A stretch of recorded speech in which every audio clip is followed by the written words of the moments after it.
My wife's voice cut through the courtroom like shattered glass. He's mentally unstable. Not whispered, not suggested, screamed. For every single person in that mahogany-paneled room to hear. The gallery gasped collectively, a wave of shock rippling through rows of spectators who'd come expecting a routine divorce hearing. The judge's eyebrows lifted slightly, the only sign of surprise on his otherwise composed face. My wife's attorney visibly cringed, burying his face deep in his legal notes like he could somehow disappear into the paperwork. But she wasn't finished. Oh no, she was just getting started. My mother-in-law rose from her seat like she'd been waiting for this moment her entire life. Her finger pointed directly at me, trembling with what I can only describe as theatrical rage mixed with genuine contempt. Marrying my daughter to this pathetic excuse for a man, she declared, her voice carrying to every corner of the courtroom, was the single biggest mistake I have ever made in my entire life.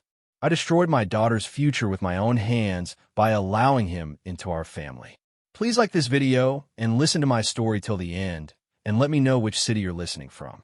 That way, I can see how far my story has traveled. The words hung in the air like poisonous smoke. This wasn't anger speaking. This was something far more calculated. This was regret, carefully packaged and delivered.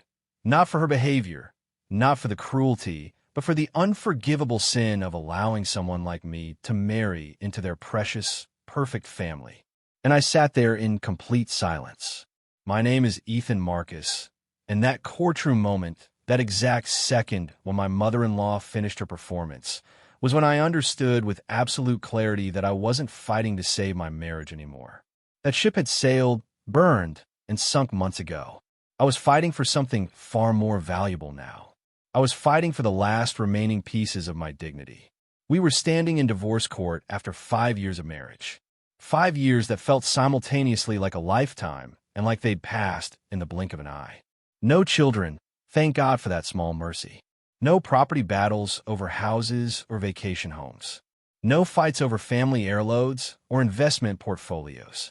Just pure, unadulterated character assassination, dressed up in expensive designer clothing and wrapped in legal briefs that probably cost more than my monthly salary. They claimed I was unstable, dangerous even, emotionally erratic and unpredictable. The truth? I had struggled with severe depression once, years ago, after my younger brother died in a car accident that still haunted my dreams. I went to therapy 3 times a week for months. I took medication. I did the work. I got help from professionals who actually cared about my recovery. And I told her everything about it back when we still shared things like trust and vulnerability and quiet Sunday mornings drinking coffee on the balcony. Now she was weaponizing my honesty, turning my openness into ammunition, using my darkest moments of grief and healing to win a court settlement and destroy my reputation in the process. The judge, an older man with steel gray hair and eyes that had seen decades of courtroom drama, turned slowly toward my wife. His voice was measured, calm, almost conversational. Do you really not understand who he is? The question landed like a physical blow. My wife's face froze completely, every carefully rehearsed expression draining away in an instant. The lawyer sitting beside her stiffened visibly, his spine going rigid like he'd just realized he'd walked into a trap he didn't see coming. Because what they didn't know, what they couldn't have known, was that this judge knew me personally from years ago, from a case I'd helped settle as a volunteer advocate for victims of domestic abuse. The very same courtroom I now sat in, accused of being mentally unfit. And in that single second, the entire ground beneath their carefully constructed narrative shifted violently. I didn't say a single word. I didn't need to. The silence that followed the judge's questions stretched so impossibly long that you could hear someone's pen roll off a table and clatter onto the marble floor 3 rows back. The sound echoed like thunder in that suffocating quiet. Do you really not understand who he is? My wife blinked rapidly, her composure cracking at the edges. Excuse me. The judge looked directly at her, with an expression I'd seen before on his face. Not angry, not even disappointed, really, just profoundly tired. The kind of bone-deep exhaustion that comes from watching the same manipulative performance play out over and over again from people who genuinely believe they're clever enough to fool everyone in the room. "I've seen this pattern many times before," he said quietly, his words carrying weight that made the entire courtroom lean forward instinctively. "A person takes someone kind, someone vulnerable, someone honest about their struggles, and they use those beautiful qualities like weapons against them. They twist the narrative until the story gets completely rewritten and the kind one suddenly becomes the crazy one." Her lawyer attempted to object, rising halfway from his chair. "Your Honor, we weren't made aware of any prior relationship, or—" The judge cut him off with a single raised hand. "You should have looked closer at who you were representing against."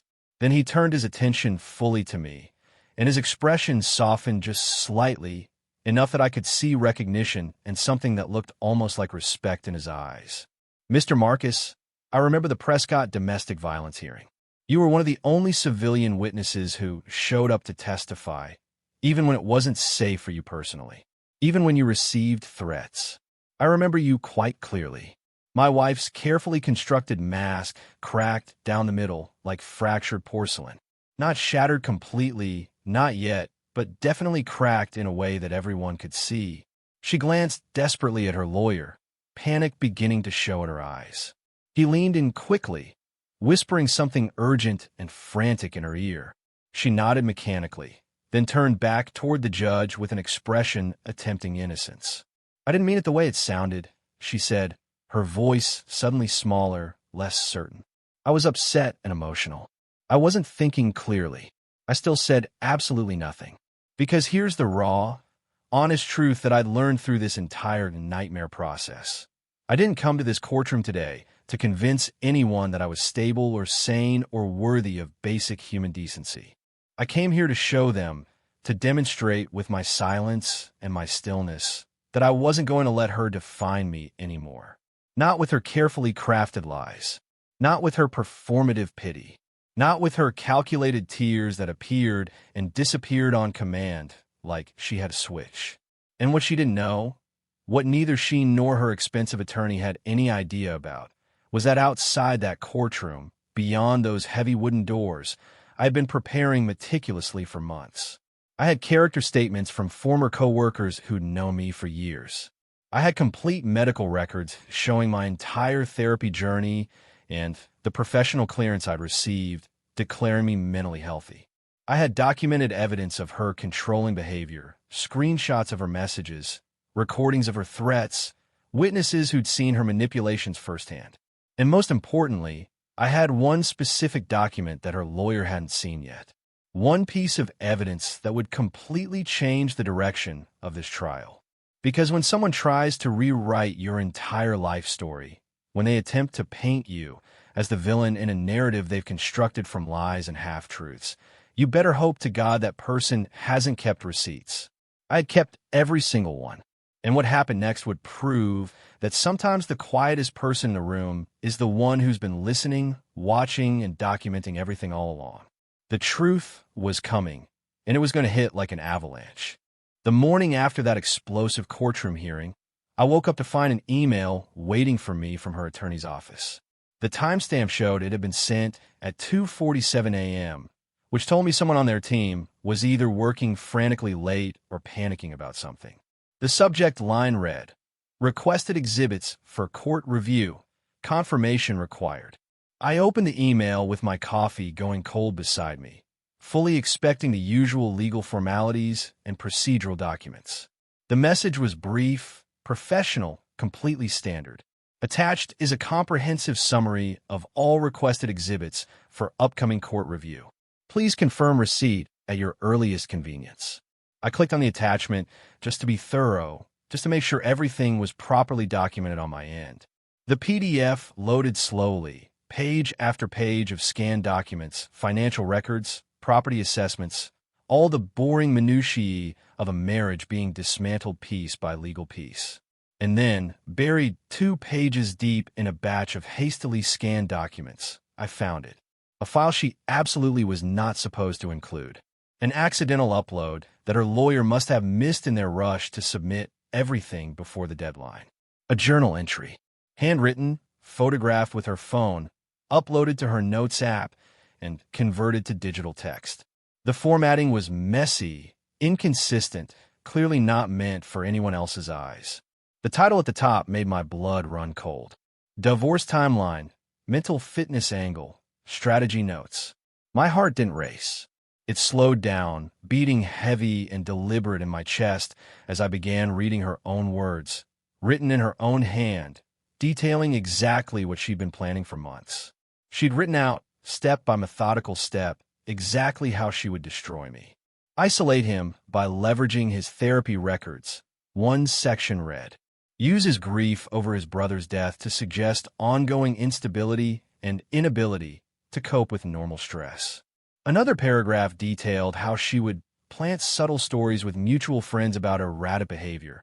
Nothing too dramatic or obvious, just enough to create doubt and concern when people hear his name. Further down, claim emotional safety concerns. Make it clear I feared for my well-being, but was too afraid to speak up while we were together. Courts respond strongly to fear narratives, especially from women. And then, the part that made my hands shake as I held my phone. File quietly, catch him off guard before he can prepare any kind of defense. If I push the mental health angle hard enough and consistently enough, the court will back off from questioning me too deeply. He'll fold under pressure. He always does when confronted. He's too passive to fight back effectively. The file was time-stamped 3 weeks before she'd served me with divorce papers. 3 weeks before she'd shown up at my office with a sheriff's deputy and handed me legal documents in front of my colleagues, humiliating me publicly in a way that still made my stomach turn when I thought about it. This wasn't a marriage falling apart naturally. This wasn't two people who'd grown apart and decided to go their separate ways. This was a calculated demolition, planned with the precision of a military operation, designed specifically to destroy my reputation, my mental health, and my future all at once. I sat there in my empty apartment, surrounded by moving boxes I still hadn't fully unpacked, staring at words she'd written with her own hand, and I felt something shift inside me. Not anger, not even hurt anymore. Clarity. Pure, crystalline clarity about exactly what I was dealing with and exactly what I needed to do. I forwarded the email to my attorney without adding any comment or explanation. The evidence spoke for itself more powerfully than anything I could say. Then I printed a physical copy on the highest quality setting my printer had, slid it carefully into a manila envelope, and drove directly to the courthouse. I found the judge's clerk, a woman named Patricia who'd always been kind to me during proceedings, and handed her the envelope with a simple note attached that I'd written in clear, precise handwriting. Submitted for integrity review per your Honor's expressed concern regarding character testimony and evidence authenticity. Respectfully, Ethan Marcus.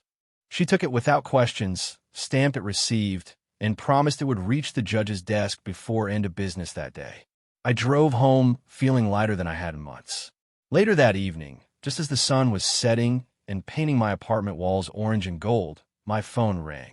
The caller ID showed Marcus Rivera, a mutual friend my wife and I had known since college.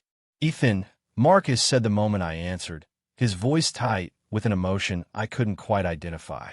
Man, you need to know something. She's completely spiraling right now. What do you mean? She's calling everyone, absolutely everyone we know, saying you set her up somehow, that you manipulated the court, that you planted false evidence, that you're trying to destroy her life because you can't handle the divorce.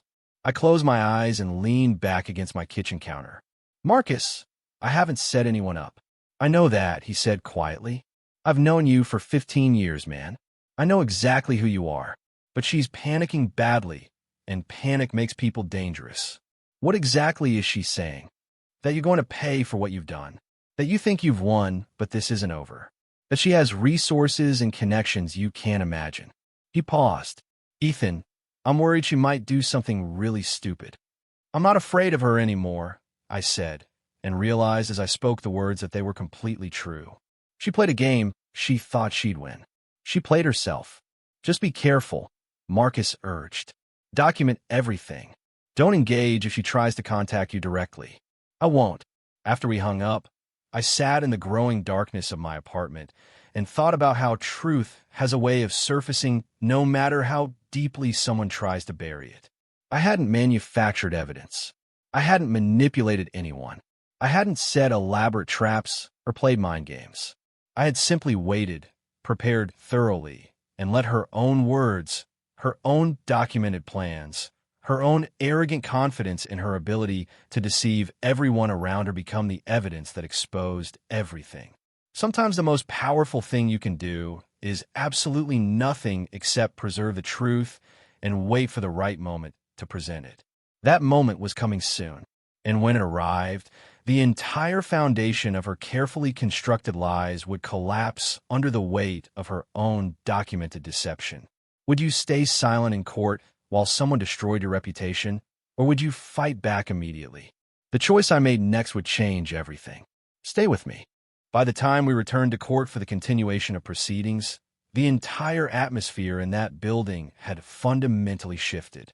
Her attorney looked subdued, almost deflated, sitting with his shoulders slightly hunched in a way I'd never seen before. The confident swagger he'd carried into every previous hearing had evaporated completely. My wife sat rigidly in her chair, her designer outfit perfect as always, but her hands were trembling slightly where they rested on the table. She wouldn't look at me, wouldn't even glance in my direction. The judge entered, and the bailiff called us all to order with the usual formalities. But there was something different in the judge's expression today. His face was stone, completely unreadable, but his tone carried an edge of sharpness that made everyone sit up straighter.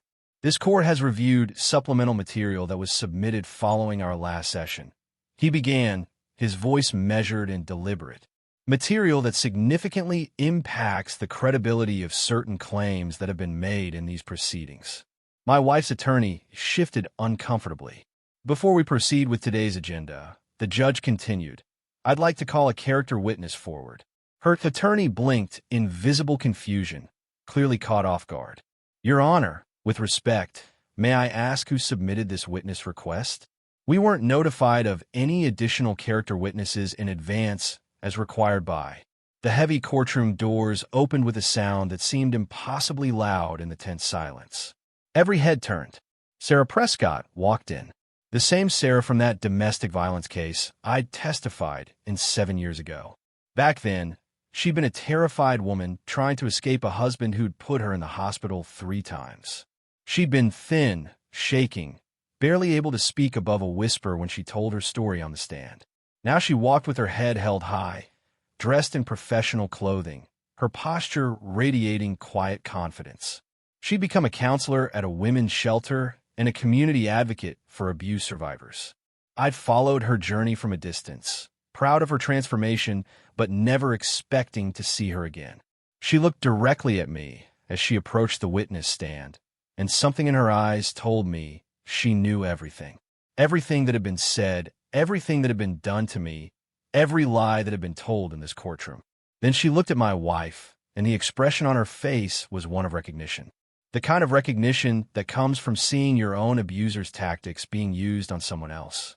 Ms. Prescott, the judge said as she was sworn in, can you speak to Mr. Marcus's character and stability under conditions of extreme stress? Sarah settled into the witness chair and took a slow, deliberate breath before speaking. 7 years ago, I was in the fight of my life, she began, her voice steady and clear. I was trying to leave a man who'd been hurting me for years. I was terrified to speak up during my own court case because he had money, connections, lawyers who made me feel like I was crazy for even suggesting he'd done anything wrong. The courtroom was absolutely silent. Ethan was the only civilian witness who showed up to testify on my behalf, she continued. Not just once. Every single day of that trial. He drove 2 hours each way from his job just to be there, to support me and 3 other women who were going through the same thing. My wife's face had turned to absolute stone. He never asked for credit or recognition, Sarah said. He never made it about himself or his role or how good it made him feel to help. He just showed up, told the truth when it was his turn to speak, and sat quietly in support when it wasn't. She looked directly at the judge. I didn't know him well personally back then, but I trusted him completely with one of the most vulnerable, terrifying moments of my entire life. And in all the time I knew him, in all the stress and fear and chaos of that trial, I never once, not even for a second, saw him act without complete integrity. My attorney was writing notes quickly, but I couldn't look away from Sarah's face. The judge nodded slowly. "Thank you, Ms. Prescott. That's very helpful testimony." Her lawyer was whispering frantically in my wife's ear now. His face flushed, clearly trying to figure out how to counter this completely unexpected witness who'd just demolished a key part of their entire strategy. Then came the judge's next words, and they fell like hammer blows. In light of the recently submitted journal evidence detailing premeditated planning to misrepresent Mr. Marcus's mental health status, and now in consideration of this character testimony from a credible witness with no apparent bias or personal stake in these proceedings, this court is compelled to fundamentally reconsider its initial posture regarding the petitioner's claims of instability and danger. That was the exact moment my wife realized her entire carefully constructed strategy had collapsed completely. Not because I'd fought loudly or made dramatic speeches or hired expensive experts to contradict her claims, but because I had stood still, stayed quiet, gathered truth carefully, and waited long enough for reality to catch up to her lies. And now it had caught up completely, and there was nowhere left for her to run. After Sarah's testimony concluded and she stepped down from the witness stand with a small, encouraging nod in my direction, the courtroom settled into a strange, fragile quiet. It was the kind of silence that creeps in slowly when performance dies and truth takes its first gasping breath in a room that's been suffocating under lies for too long. The judge turned his full attention to my wife, his expression unreadable, but his voice carrying unmistakable weight. "Would you like to respond to this testimony?" he asked, giving her one final rope, though whether it was meant to save her or hang her I genuinely couldn't tell. She stood slowly, carefully, smoothing down her expensive blouse with hands that shook just slightly. That carefully measured posture she always adopted when she was about to charm a crowd, to perform for an audience, to convince people of whatever narrative she decided to sell that particular day. But looked rehearsed now. Hollow. Everyone in the room could see the performance for exactly what it was. "Your Honor," she began, and cleared her throat delicately. "I want to be very clear that I never intended to cause harm to Ethan. Things between us had been deteriorating, unraveling slowly for a very long time. I was confused, I was hurt, and yes, I was deeply afraid." She paused, and I watched her eyes begin to glisten with the practiced tears she could summon on command. When I felt like I was losing control of the narrative of our relationship, when I thought people wouldn't believe my side of the story or understand my pain, I panicked. I made poor choices in how I documented my fears and concerns. One single tear rolled down her cheek with perfect timing. I remained seated, completely still, because I wasn't there for theater. I wasn't there to match her performance with one of my own. I was there for the record, for documentation, for truth that would outlast whatever emotional manipulation she attempted today. The judge raised one eyebrow slightly, his expression shifting from neutral to something that looked almost like disappointment. "You panicked," he repeated slowly, "and so your response was to fabricate detailed documentation of a mental health breakdown, create a systematic timeline for exploiting your husband's past trauma and therapy, and strategize specifically how to use his grief over his brother's death as a weapon in family court proceedings?" The question hung in the air like smoke from a gun that had just been fired. Her lips parted, then closed again without sound emerging. Her lawyer reached out quickly, placing a warning hand firmly on her arm. A subtle but desperate silent plea for her to stop talking immediately, to not dig this hole any deeper than it already was. But the damage was already done. The truth was already out there, spoken aloud in her own words, documented in her own handwriting, undeniable and permanent. I stood then, not to retaliate or attack, not to give an emotional speech, but simply to submit what needed to be submitted. "Your Honor," I said quietly, "I'd like to present Exhibit 17 for the court's consideration." I handed a manila envelope to the bailiff, who carried it to the judge's bench. "This is an email exchange between my wife and her close friend, discussing in specific detail the most effective phrases to use in court testimony to paint me as unstable but not quite unstable enough for mandatory psychological evaluation. The exchange is dated approximately 2 months before divorce papers were filed. The judge took the envelope, opened it carefully, and read in complete silence for what felt like an eternity but was probably only 90 seconds.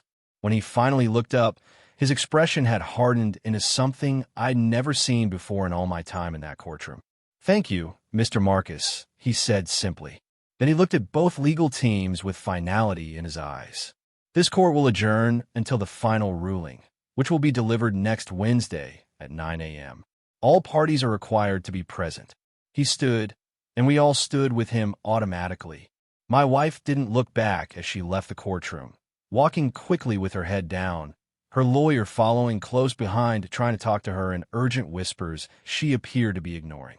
The mask she'd worn so carefully for so long was gone completely now. All that remained was the damage she'd done to herself with her own documented words, her own calculated cruelty, her own arrogant certainty that she was clever enough to destroy me and get away with it. I gathered my papers slowly, methodically, and walked out of that courthouse into afternoon sunlight that felt warmer and brighter than it had in months. I'd told the truth. I'd presented evidence. I'd let her own actions speak louder than any accusations I could have made. And now all that was left was waiting for justice to finally catch up to the lies she'd been running from. The hardest part was almost over.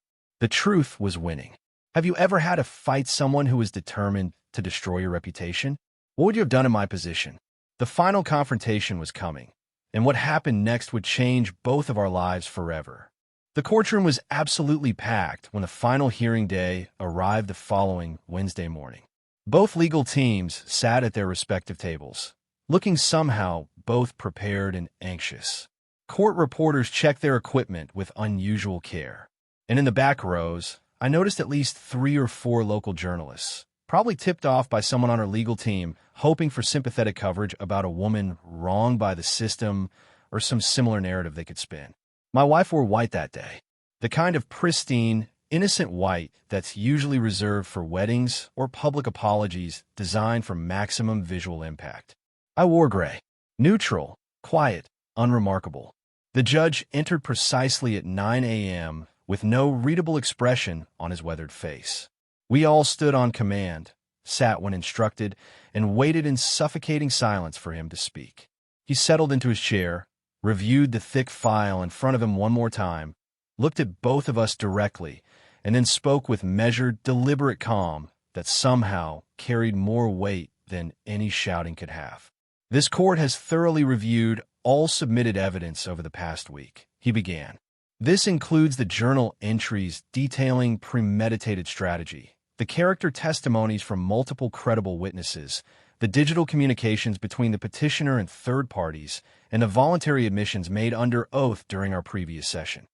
My wife shifted uncomfortably in her seat, her white outfit suddenly looking less like innocence and more like a costume that didn't fit quite right anymore. Based on this comprehensive review, the judge continued, his voice never rising but carrying absolute authority. The court finds clear and convincing evidence of deliberate, premeditated misrepresentation of the respondent's mental health status, with specific intent to manipulate legal outcomes and damage public perception for personal gain. She flinched visibly, and her lawyer's jaw tightened, but he said nothing. Accordingly, and here the judge's voice took on a tone of finality that made the air in the room feel heavy. "All claims filed by the petitioner are hereby denied in their entirety. This includes requests for spousal support, division of joint property claims, and any damages related to alleged emotional distress." Her lawyer blinked twice rapidly, opened his mouth as if to object, then closed it again.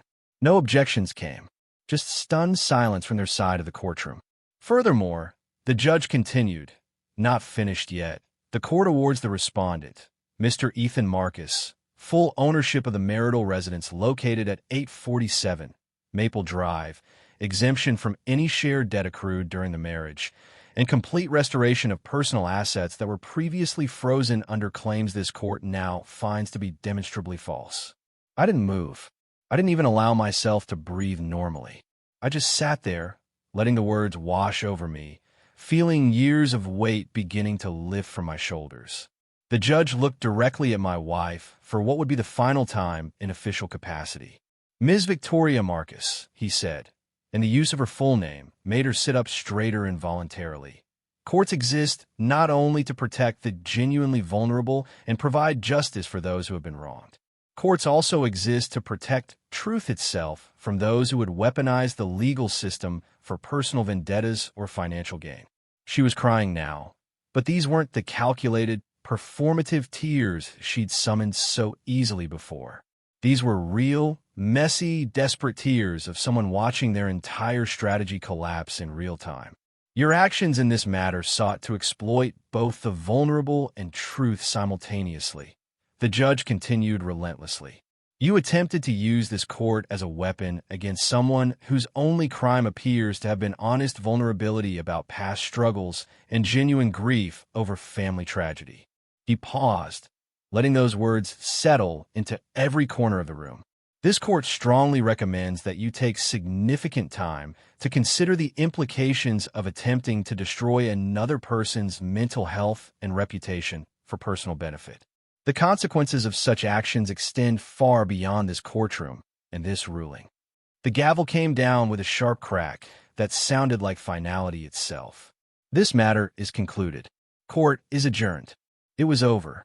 Completely, utterly, finally over. People began gathering their belongings, whispering to each other, lawyers conferring with clients.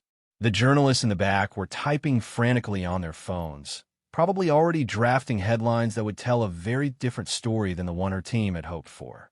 My wife stood on shaking legs, her white outfit somehow looking wrinkled now, even though it had been perfect when she arrived.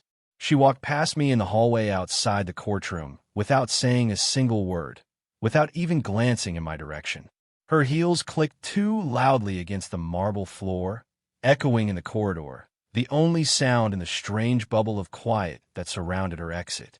Her lawyer followed, several steps behind, no longer trying to whisper urgent advice, just looking exhausted and defeated in the way lawyers do when they realize they've been representing a fundamentally dishonest case.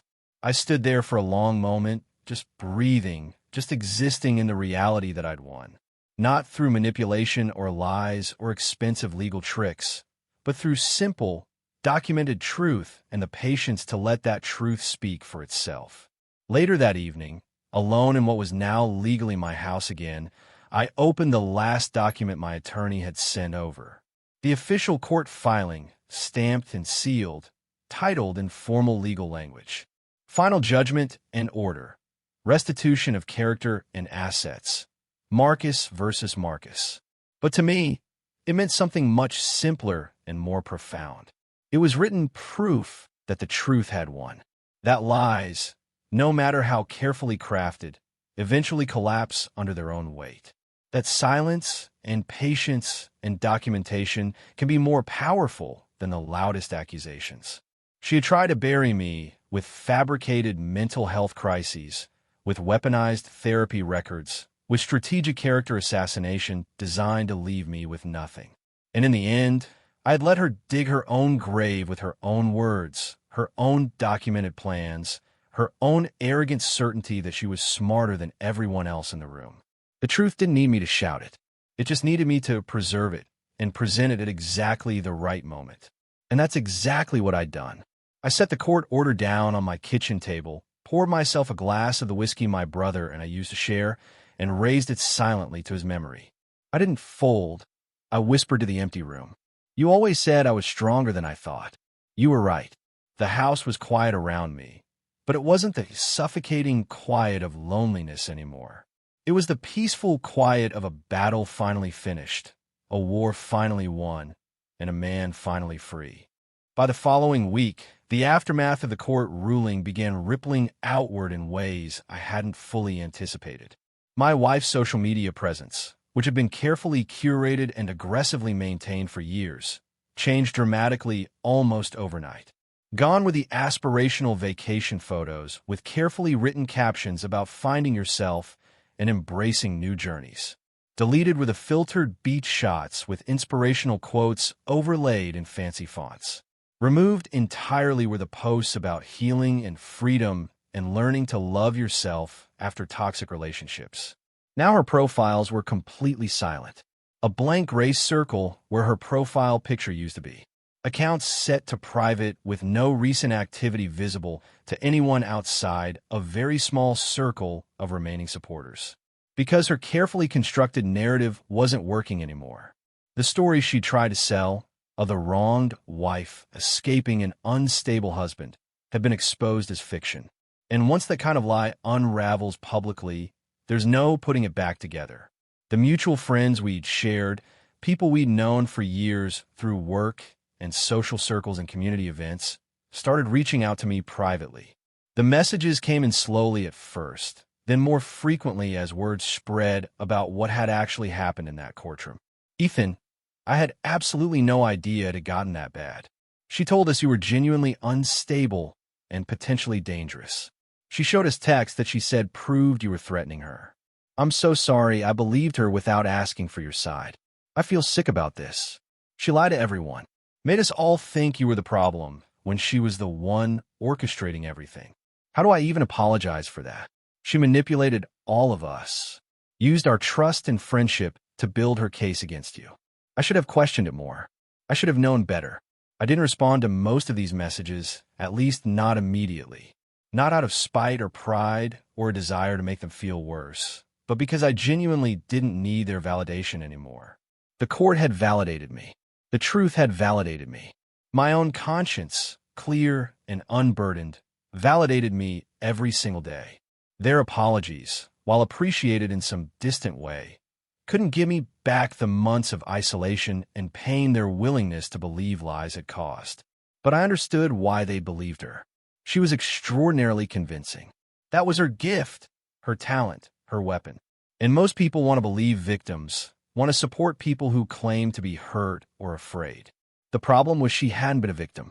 She'd been a predator using the language of victimhood as camouflage. One evening that week, I received an email that made me pause everything I was doing. The sender was Sarah Prescott, the woman who testified on my behalf, whose own survival story had given her the insight to recognize what was being done to me. Ethan, she wrote, I've been thinking about you constantly since the trial concluded. I've seen women like your ex-wife before in my work at the shelter. They're rare, thankfully, but they exist. Women who weaponize the very real struggles of abuse survivors to manipulate systems and destroy people they've decided are obstacles or inconveniences.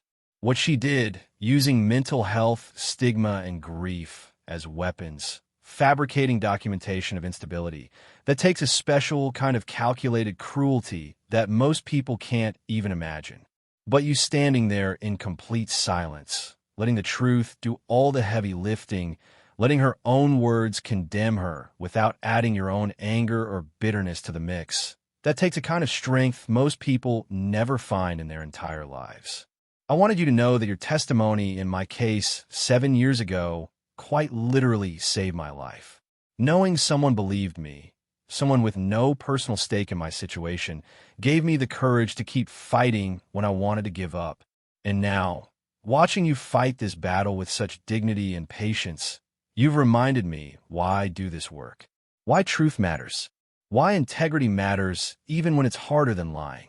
I'm building something new, her email continued. A nonprofit focused specifically on helping people who've been falsely accused in family court situations. Men and women who've had their mental health weaponized against them, who've been painted as dangerous or unstable by manipulative ex-partners. I don't know if you'd be interested in being involved, but I wanted you to know the option exists if you ever want to help others the way you helped me. Attached to her email was a flyer for the organization, professionally designed, with contact information and a mission statement that made my throat tight with emotion. Defending truth, restoring dignity, supporting the falsely accused.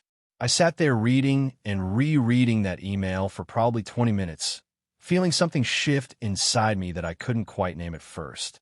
Then I recognized it. Purpose. The possibility of turning all this pain and struggle into something meaningful, something that might help others avoid what I'd gone through, or at least survive it with their dignity intact. I typed a response carefully. Sarah, thank you for this. For testifying, for understanding, for seeing what was happening when so many others couldn't or wouldn't. I'm honored that you'd think of me for this work. Yes, I'm interested. Very interested. Let's talk about how I can help. That night, I did something I hadn't done in almost a year. I walked through my house, the house that was legally mine again, officially and completely, and I actually noticed how it felt. Not empty, not lonely, not haunted by the ghost of a failed marriage. Peaceful, genuinely, deeply peaceful in a way I hadn't experienced since before everything fell apart. In the drawer beside my bed, underneath some old paperwork I've been meaning to sort through, I found something I'd forgotten was there. A sticky note in my brother's handwriting, yellowed slightly with age, but still perfectly legible. I must have tucked it there years ago, back when he was still alive, back when his random bits of wisdom would appear on posts, stuck to my bathroom mirror or my car dashboard on my coffee maker. This one said simply, "Don't let anyone turn your pain into their spotlight. Your story belongs to you." I smiled, genuinely smiled for the first time in what felt like months, and carefully folded the note before sliding it back into the drawer. He'd been gone for 7 years now, but somehow his words still reached across that distance and landed exactly when I needed them. My ex-wife had tried to turn my pain, my grief over losing him, into her weapon, into her spotlight moment in court, her justification for everything she'd done, her explanation for why I was fundamentally broken and dangerous. But I hadn't let her keep that narrative. I'd reclaimed my own story, written in truth instead of her lies, documented in evidence instead of her fabrications. And in doing so, I'd honored my brother's memory better than any memorial service or tribute could have done. A month after the final court ruling, I received an invitation that both surprised and moved me. Sarah's nonprofit was hosting their first public event, a community discussion and support group for people recovering from emotionally abusive relationships and false accusations in family court settings. The invitation included a personal note asking if I'd be willing to speak, to share my story, to help others understand that survival was possible and that truth, eventually, does win. My first instinct was to decline immediately. I'm not a public speaker. I'm fundamentally a quiet, private person. I don't enjoy retelling trauma for audiences, don't like making myself vulnerable in front of strangers. But something about the idea of standing in front of people who'd been through similar battles, who understood the specific kind of war I'd been fighting, felt necessary. Important even, I accepted. The event was held in a community center, nothing fancy, just a simple room with folding chairs arranged in a circle and coffee and cookies set up on a table in the back. About 30 people showed up, men and women of various ages, different backgrounds, but all carrying the same exhausted look I'd seen in my own mirror for months. The look of people who'd been fighting invisible wars that left no physical scars, but damaged something deeper. When it was my turn to speak, I stood in front of them and told them what I'd never told the courtroom. I told them about shame, about how it creeps into your life through cracks that manipulative people deliberately create in your sense of self-worth. How easy it becomes to doubt everything about yourself when someone you loved, someone you trusted completely, starts rewriting your shared history one lie at a time. I told them about the suffocating fear of realizing your own silence was being used as a weapon against you. How difficult it is to defend yourself when the accusations are designed specifically to make any defense look like proof of the very instability you're being accused of. I told them about the moment I understood that I had a choice. I could scream and fight and try to match her volume, her drama, her theatrical performance of victimhood. Or I could reclaim silence as strength, could turn stillness into strategy, could let truth speak louder than any accusations I could shout. Silence doesn't mean surrender, I said, looking around the circle at faces that understood exactly what I meant. Sometimes silence means you're strong enough to let the truth do the fighting for you. Strong enough to wait for the right moment, instead of reacting to every provocation. Strong enough to document and preserve and present evidence instead of matching lies with more lies. A man in his late 60s approached me afterward. His hands trembled slightly, the way hands do when carrying decades of accumulated pain, as he gripped mine in both of his. "You didn't just defend yourself in that courtroom," he said, his voice thick with emotion. "You taught us how to stay upright when people are trying to crush you from angles you can't even see coming. Thank you. Thank you for showing us that's possible." I drove home that night with tears streaming down my face, but they weren't tears of sadness or grief or lingering trauma. They were tears of release, of recognition that the worst was truly behind me now, that I'd survived something designed to destroy me, and I'd come out the other side with my integrity intact and my truth validated. When I got home, there was a small package waiting on my doorstep. No return address, just my name written in careful handwriting I didn't recognize. Inside was a certificate, official-looking, with a court seal stamped at the bottom. Certificate of recognition for voluntary court advocacy and character testimony. And beneath it, a handwritten note from the judge himself. "Mr. Marcus, I wanted you to have this as a formal acknowledgement of something that official court records don't always capture. You remembered what you did for Sarah Prescott and others like her all those years ago. You stood for people who had no one else willing to stand for them. You gave testimony when it wasn't safe, when it wasn't convenient, when there was nothing in it for you except the knowledge that you'd told the truth. And when it was finally your turn, when you were the one who needed someone to remember who you really were, you didn't run from the truth. You didn't compromise your integrity, even when lies would have been easier. You rose to the moment with the same quiet strength you've always shown. The legal system doesn't always get it right, but in your case, I'm grateful we did. You deserved justice, and I'm honored I could play a small part in making sure you received it. With respect and admiration, Judge Mitchell Harrison." I stood in my living room, holding that certificate and that note, and felt something settle deep in my chest. Tell me in the comments. And if you've dealt with something similar, share your story. You're not alone. Subscribe for more stories about standing your ground and reclaiming your life. I found the old guitar my brother used to play, the one I'd kept after he died, even though I never learned how to play it myself. It had been sitting in a closet for years, too painful to look at, too precious to ever give away. I took it out carefully, dusted it off, and hung it on the wall in my study. Right next to it, I pinned the judge's certificate and the note from Sarah and my brother's old sticky note about not letting anyone turn my pain into their spotlight. A wall of reminders, of truth, of survival, of the strength it takes to stay silent when everyone expects you to scream. For the first time since my brother died, since my marriage fell apart, since my wife tried to destroy my reputation and failed, I felt something I hadn't felt in years. I felt proud of myself. Not arrogant, not self-congratulatory, just quietly, deeply proud of who I'd become through this nightmare. I hadn't let her break me. I hadn't let her lies define my truth. I hadn't let her weaponize my vulnerability against me successfully. I'd stood still, documented everything, presented truth calmly and clearly, and let her own words condemn her more effectively than any argument I could have made. And now I was free, legally free, emotionally free, free to help others fight similar battles, free to turn my pain into purpose instead of letting someone else turn it into their weapon. The house was quiet around me, but it wasn't the suffocating silence of isolation anymore.